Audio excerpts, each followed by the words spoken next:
దేశంలో నెలకొన్న gas కొరతపై Congress senior నాయకుడు వి హనుమంతరావు ఆందోళన వ్యక్తం చేస్తూ ఈ పరిస్థితి వల్ల హాస్టళ్లు, హోటళ్లు మూతపడుతున్నాయని పేర్కొన్నారు.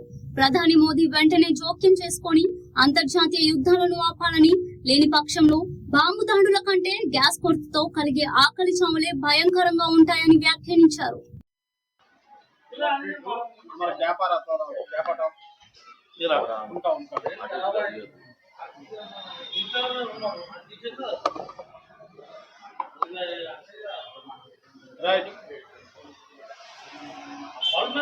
ప్రపంచంలో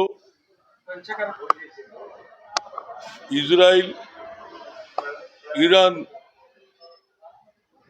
వాళ్ళ యుద్ధంతో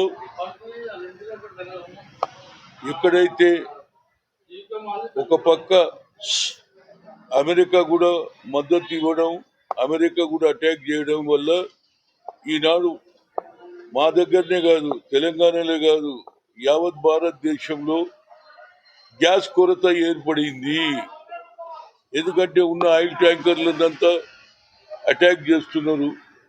మొన్ననే మీరు చూసిర్రు, శ్రీలంక దగ్గర ఇరాన్ షిప్ పోతుంటే షిప్ను పూర్తిగా కాల్చేయడం జరిగింది.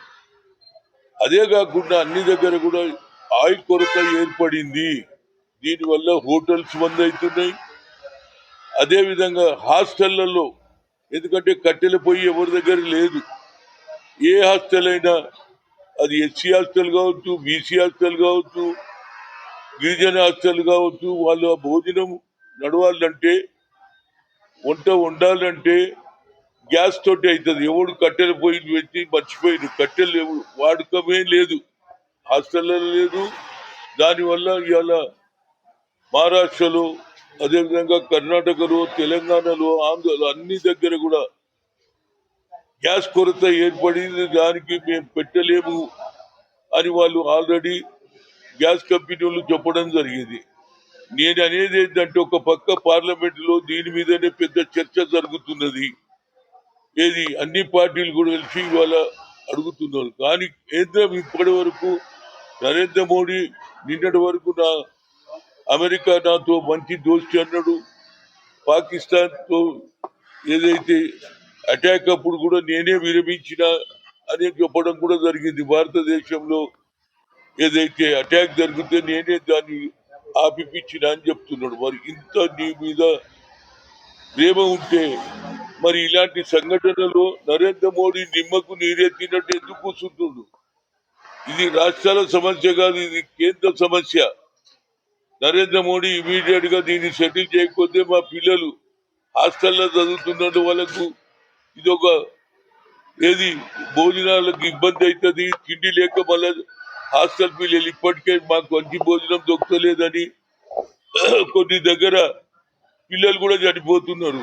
ఈ గ్యాస్ కొరత వల్ల స్టూడెంట్స్, అది గిరిజనులు కావచ్చు, ఎస్సీలు కావచ్చు, బీసీలు కావచ్చు, హాస్టళ్లలో భోజనాలు లేకుండా పోతే భోజనం లేక చనిపోవడం కూడా జరుగుతుంది. అదేవిధంగా హోటల్స్ కూడా అన్ని దగ్గర కూడా మూసేస్తున్నారు, హోటల్స్ బంద్ చేస్తున్నారు. ఏంది ఇది? దీని మీద నరేంద్ర మోడీ నోరు విప్పాలి, ఈ యుద్ధాన్ని ఆపడానికి ప్రయత్నం చేయాలి. లేకపోతే ఇంకా చాలా మందికి అన్యాయం జరుగుతుంది.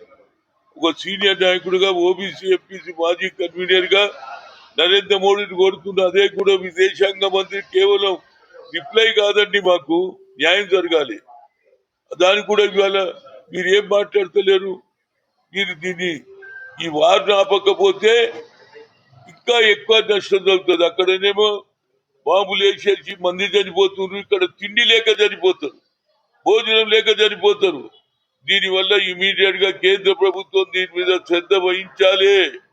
కేంద్ర ప్రభుత్వం ఇమీడియట్ గా మాట్లాడాలి, ట్రంప్ తోటి మాట్లాడాలి. ట్రంప్ నీ సొంత ఆలోచనతోటి దేశాల్లో యుద్ధం ప్రకటించితే ప్రజలు ఏం కావాలి?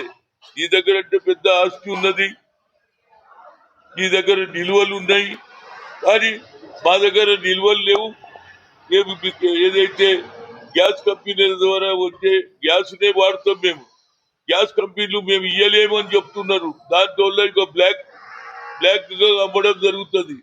దానివల్ల తినే వస్తువుల మీద కూడా భారం పడుతుంది, కూరగాయల మీద భారం పడుతుంది, అన్నం మీద భారం పడుతుంది, నూనె మీద భారం పడుతుంది.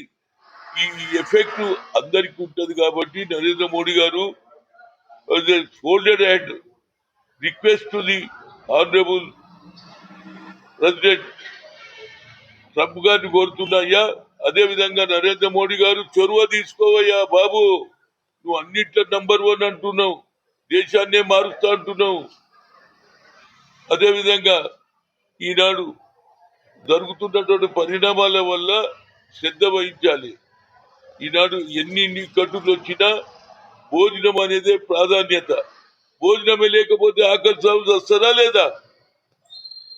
మన్రేగాకు నువ్వు తగ్గించినావు. మన్రేగా అప్పుడు 70% మీరు ఇచ్చేవాళ్ళు, 40% మమ్మల్ని ఇవ్వమంటున్నారు. మా దగ్గర ఎక్కడ ఉన్నాయండి డబ్బులు? మహారాష్ట్రమే కదా, అన్ని రాష్ట్రాలలో ఇబ్బంది పడతారు. మీకంటే మీ ప్రభుత్వం ఉన్నది, ఎక్కడైతే మీ రాష్ట్రాలలో ప్రభుత్వం వాళ్ళకి ఏదో విధంగా నువ్వు సాయం చేస్తావు, కానీ మాకెవరు చేయాలి? మా తెలంగాణలో రేవంత్ రెడ్డి నాయకత్వంలో జరుగుతుంది ముఖ్యమంత్రిగా. అప్పటికే కోట్ల రూపాయలు బీఆర్ఎస్ ప్రభుత్వం ఏది అప్పులు చేసిపోయింది. అప్పులు తీర్చాలన్నా ఇక్కడ ఈ గ్యాస్ పంచాయతీ ఎక్కడికో కొత్త తెచ్చిర్రు. ఇది ఈ యుద్ధాన్ని ఆపకపోతే ఇంకా ఎక్కువ నష్టం జరుగుతుంది. దీనివల్ల ఆకలి సాగులు జరుగుతారు, గుడ్డలు బంద్ అయిపోతుంది. తినడానికి తిండి లేక ఆకలి సాగులు మా రాష్ట్రంలో కూడా మొదలైతాయి అనేది నా ఉద్దేశం. కాబట్టి అన్ని రాష్ట్రాలలో ఇదే పరిస్థితి ఉంది. కాబట్టి ఇమీడియట్ గా యుద్ధాన్ని ఆపుతనే ఏది వాళ్ళు ఇద్దరు ఏది పరస్పరం వాళ్ళు ఏదో మాట్లాడు, నువ్వు నడుమిట్లో మీడియేటర్ చేస్తావు కదా, నువ్వు చాలా గొప్ప వ్యక్తి అన్నావు కదా. మన దగ్గర పాకిస్తాన్ యుద్ధాన్ని నేను ఆపినాను, మరి అదే విధంగా ఈ యుద్ధాన్ని కూడా ఆపకపోతే చాలా నష్టం జరుగుతుంది. ఇంకా ప్రజలు ఆకలి సాగు చనిపోతారు. కాబట్టి మా విద్యార్థులను, హోటల్ యజమానులను, అదే విధంగా బ్లాక్ గా కూడా అమ్మడం జరుగుతుంది. దానివల్ల ప్రభావం పడుతుంది. కాబట్టి ఈ ఆకలి సాగులు ఆపాలంటే, గ్యాస్ ధర తగ్గాలంటే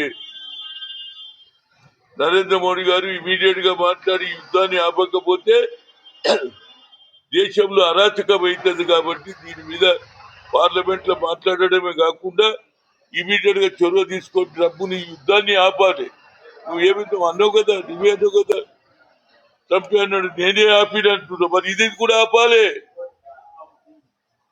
ఆపకపోతే ఎక్కువ నష్టం జరుగుతుంది. ఇప్పటికన్నా ఆలోచన చేసి ఈ గ్యాస్ ధరను తగ్గించడానికి ప్రయత్నం చేయండి. హోటళ్లలో తినడానికి కూడా వాళ్ళు కూడా బంద్ చేస్తే ఏడ తినాలి? హాస్టల్ పిల్లలకు వంట లేకపోతే వాళ్ళు ఏడ తినాలి? మా పిల్లలందరూ అడుగుతున్నారు, ఏం సార్ ఏం మాట్లాడుతున్నావు అని అడుగుతున్నారు. అయితే సీనియర్ నాయకుడుగా, ఓబీసీ ఎంపీగా నేను రిక్వెస్ట్ చేస్తున్నా ప్రధానమంత్రిని, ఈ వార్ దీనికి ఒకటే